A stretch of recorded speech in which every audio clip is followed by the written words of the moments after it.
어제 본문 말씀에서 율법과 율례 그리고 하나님과의 언약을 깨뜨려 버린 그 백성들이 죄로 인해서 땅이 저주를 받고 또 하나님께서 충만하게 살고 생육하고 번성할 수 있는 땅이 고통의 시대가 시작된다.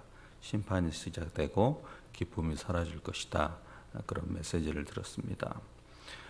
이어서 오늘 말씀에서는 이제 주님이 오시는 그날, 하나님의 영광이 회복되는 그날을 이야기하는데 그 전에 있게 될 일에 대해서 예언을 하고 오늘 우리에게 주시는 말씀 속에서 하나님을 찬양하고 예배하는 자 아니면 그 하나님을 찬양하고 예배하지 못하는 자들이 더 어둠에 쌓이고 슬픔과 통곡에 쌓이게 되고 심판을 받게 됨에 대해서 오늘 말씀에서 기록되어 있습니다.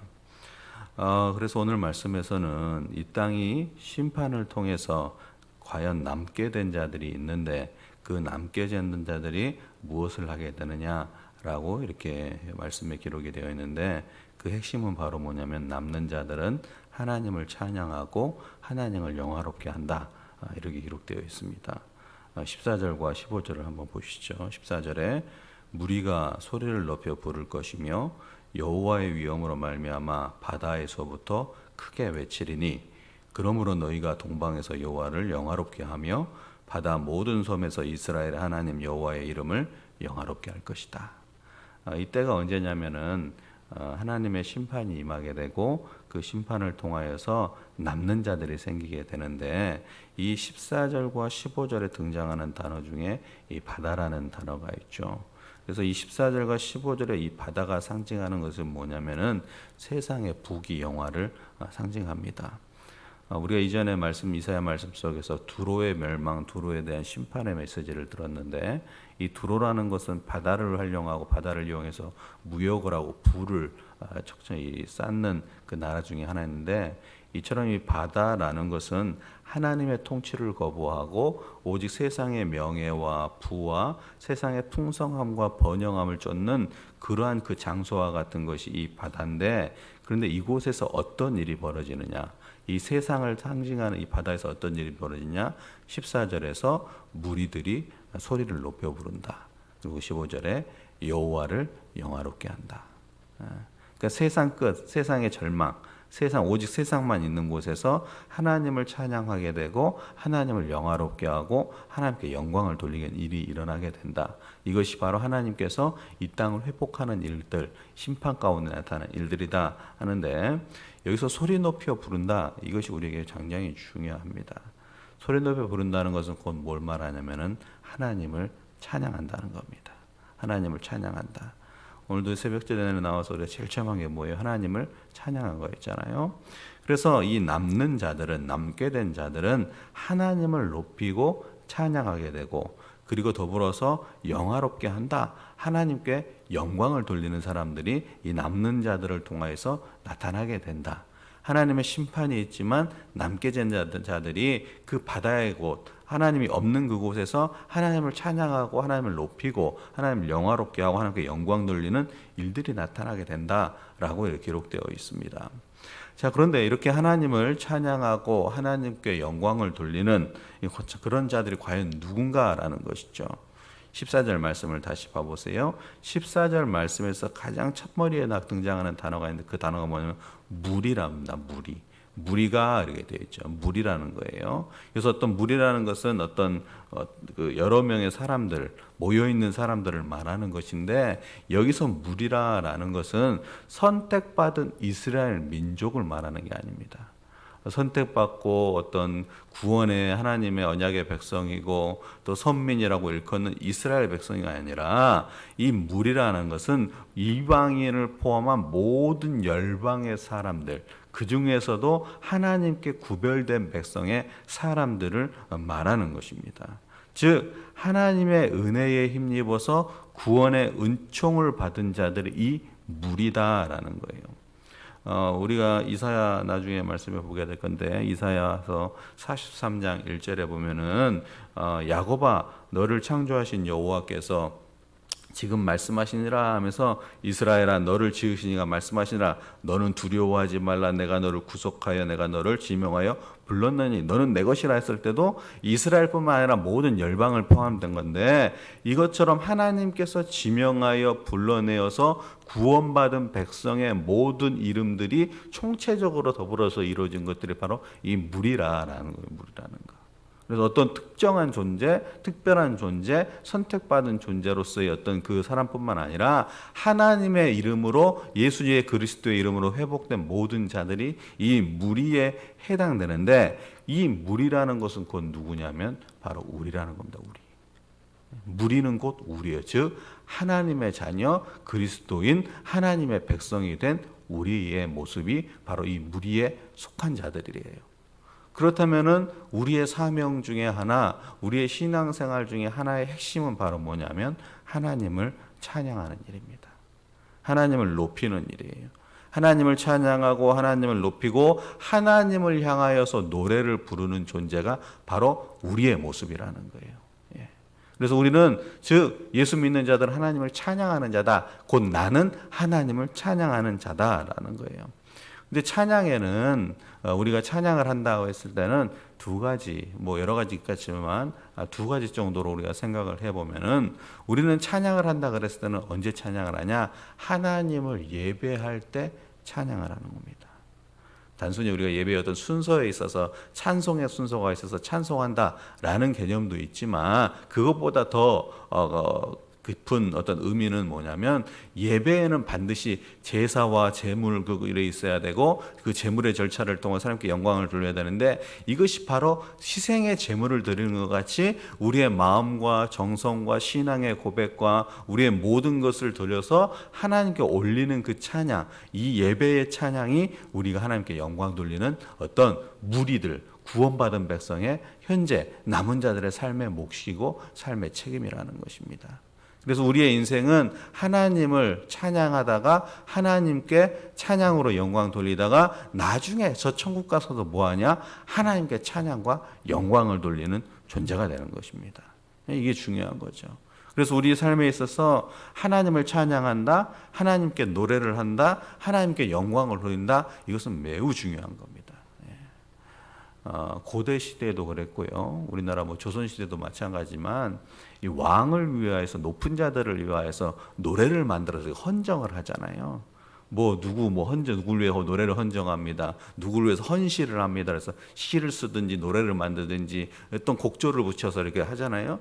그래서 세상에서의 어떤 높은 자들을 위해서 그렇게 만드는데 우리 예수 믿는 사람들 인생에 있어서 가장 핵심은 바로 뭐냐? 하나님을 찬양하고 하나님을 높이는 겁니다. 그 중에서 핵심은 예배의 찬양이죠. 예배의 찬양. 그래서 우리가 늘 예배의 찬양이 살아나야 됩니다. 담임 목사님 제가 이렇게 올라와서 찬양 인도를 하잖아요. 그러면은 이 힘이 같이 나야 돼. 힘이. 어떨 때는 힘이 전혀 안, 저는 막 힘을 내는데 안 나요. 안 나서 도저히 너무 막 벽같이 느껴질 때가 있어요. 근데 이게 단순히 어떤 노래다라는 차원이 아니라 이것은 예배고 제물이고 제단이기 때문에 우리가 그 끝날까지 하나님을 찬양하다. 저 천국에 가서도 뭐하냐? 하나님 찬양하는데 우리의 일상의 삶에 어떤 예배의 찬양이 살아나기를 원합니다. 코로나19 이후 시대에 우리가 찬양의 제약을 많이 받죠. 알다시피 성가대도 하지 못하고 찬양단이 앞에 서지도 못하고 이렇게 찬양을 하고 있는데 이게 가장 큰 영적인 싸움이라고 생각을 합니다. 내가 혼자 가정에서 찬양을 한다? 쉽지가 않죠. 또 하나님의 이름을 부른다는 것이 우리의 삶인데 일상에서의 삶 속에서 그렇게 쉽지가 않습니다. 그래서 우리는 예배를 귀하게 생각하고 예배의 한 시간에 모여서 하나님을 찬양할 수 있다는 것에 정말 가치를 두고 그곳에서 최선을 다해서 예배하고 찬송하고 찬양하여서 하나님께 영광을 돌리고 그것을 통한 사람이 영광을 받으시고 그래서 저 깊은 바다 세상밖에 없는 그곳에서 우리가 예배의 한 제단을 쌓고 찬양의 제단을 한 제단을 쌓아서 하나님께 영광을 돌렸을 때 하나님은 그것을 기뻐 흠양하시고 그것을 통하여서 우리는 찬양의 복을 누리게 되는 것입니다. 꼭 그런 찬양이 살아나게 되기를 주님으로 축복합니다. 자, 두 번째로 우리는 어떤 존재냐? 첫 번째는 하나님을 찬양하는 존재였는데 우리는 하나님을 영화롭게 하는 존재입니다. 15절에 나와 있죠. 15절에. 자, 그래서 하나님을 영화롭게 한다라는 것은 좀 쉽게 풀이하면은 하나님께 영광 돌리는 인생이다라는 겁니다. 인생에는 여러 모습들이 있습니다. 그 인생의 어떤 가치의 기준을 따진다면은 세상에서는 부와 명예와 자신의 높음을 어떤 기준으로 삼아서 어느 일정 부분의 어떤 위의 부분에 해당이 되면은 이 사람은 참 인생이 잘 사는 인생, 좋은 인생이라고 말하고 어느 기준점에서 밑으로 도달하게 되면은 참 힘들게 사는 인생이다 이렇게 말을 하지만 우리의 인생이라는 것은 그렇게 세상의 기준으로 보는 것이 아니라 하나님의 기준으로 봐야 되는데 우리의 인생은 하나님께 영광 돌리는 인생이다라는 거예요. 하나님을 영화롭게 하는 것이죠. 이 말을 다르게 말한다면 어떤 의미냐면은 우리 예수 믿는 사람들 그리스도인들은 나의 영광을 쫓으며 사는 인생이 절대 아니라는 겁니다.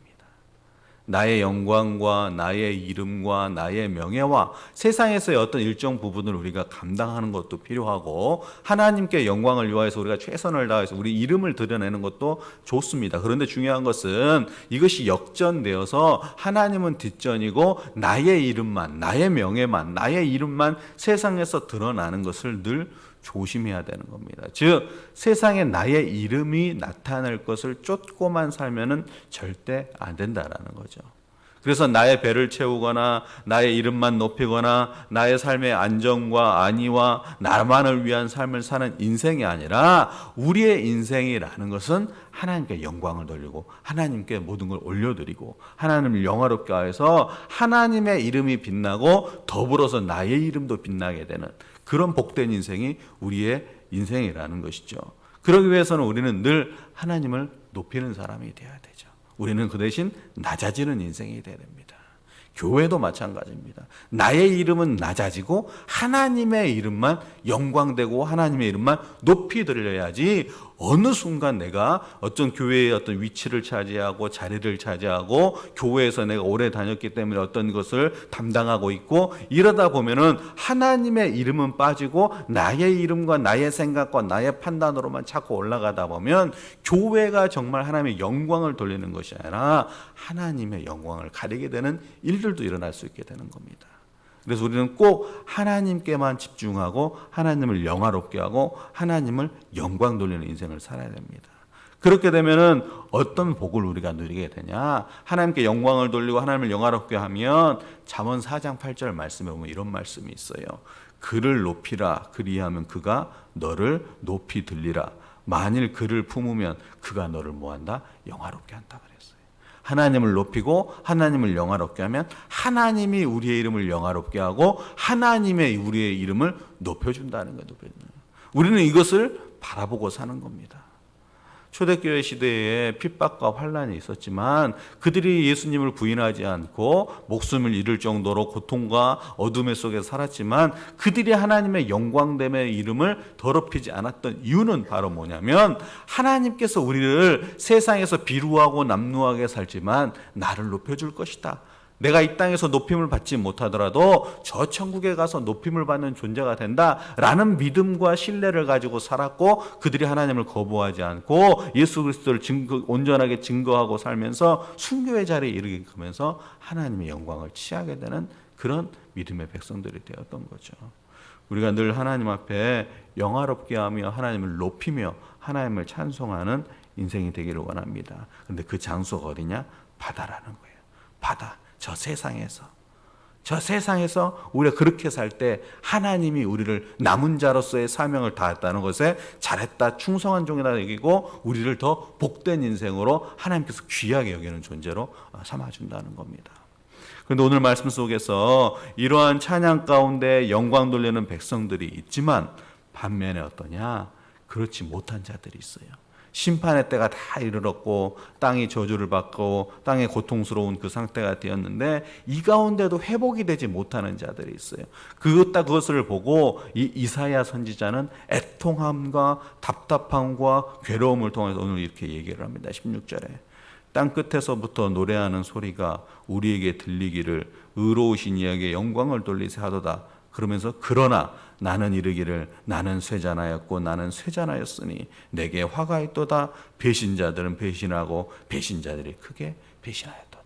찬송하는 곳이 있는데 오히려 하나님을 배신하고 하나님을 등지고 예수 그리스도를 부인하는 그런 세력들이 남아있다라는 것에서 이 이사야는 하나님의 그 아픈 마음의 심정을 토로하듯이 배신하고 나는 쇠잔하게 되었다면서 하나님의 심정을 우리에게 알려주고 있는 것이죠. 우리가 구약 성경을 보면 끊임없는 인간의 죄와 타락과 또 그 가운데 건지시고 구원하시는 하나님, 그러나 어리석게도 회복이 되었지만 다시 멸망을 향해 가는 그 죄악된 인간의 그런 수레바퀴와 같은 그런 모습을 보는데 하나님께서 되돌리지만 그렇지 못한 자들이 있다라는 거예요. 배신하게 되고 하나님을 떠나고 등지는 끝까지 그렇게 사는 자들이 있는데 그것에 대해서 하나님은 안타까워하시고 아파하는데 오늘 중요한 말씀이 23절에 기록이 됩니다. 하나님은 어떤 존재로 드러나시냐, 어떤 분으로 드러나냐. 23절에 그때에 달이 수치를 당하고 해가 부끄러워하리니 이는 만군의 여호와께서 시온산과 예루살렘에서 왕이 되시고 그 장로들 앞에서 영광을 나타내실 것이다. 하나님이 스스로 영광스럽게 임재하신다는 것.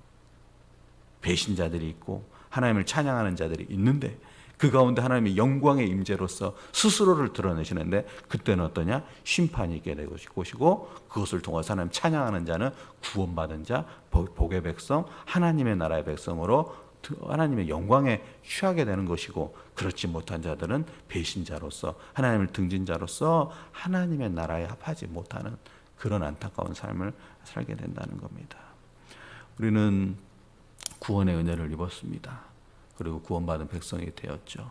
그리고 우리는 하나님을 찬양하고 영광 돌리는 존재로서 지음을 받았습니다.